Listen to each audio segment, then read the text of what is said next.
The Book of Enoch is not in the Bible, and for good reason. What I'm going to show you is another reason why it doesn't appear in the King James Version, and it has to do with the Nephilim. I'm talking about Genesis 6:4 when it talks about the giants. The Book of Enoch just drops the ball when describing these. Let me show you why.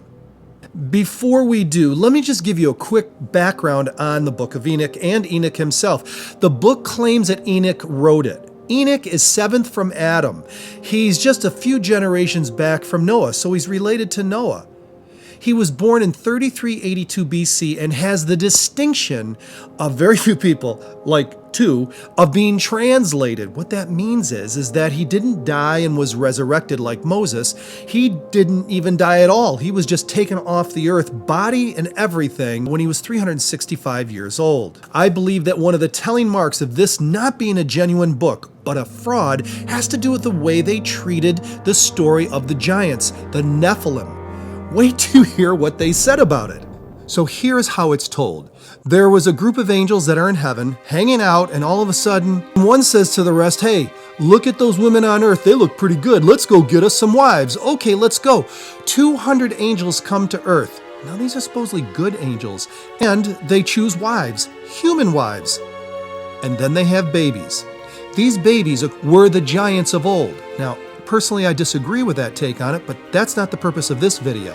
These children ended up growing to gigantic proportions. Let me show you what it would look like as Father Evil Angel is coming home to Mama and seeing how Junior's doing. "Hey honey, I'm home. How's our devil child doing?"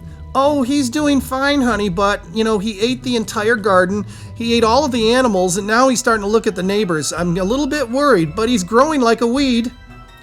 Here's where it turns a little bit weird. The size of these giants is 450 feet tall. That's 1.5 times a football field. It's also, ironically, the length of Noah's Ark.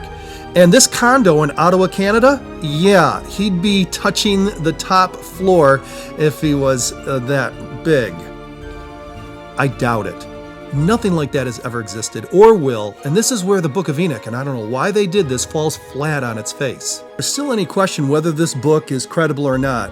Let's just pretend for a second that I'm the 450-foot giant and I'm coming home and I'm going to introduce you to my parents. "Hey Mom, hey Dad, what's for supper? I'm hungry." "Mom, Dad, are you okay?" Look, you don't have to believe me. If you want to read it for yourself, you're welcome to. There's a link down below in the description, freebookofenoch.com. Download your own copy, read it for yourself, and you see whether or not it should be in the Bible.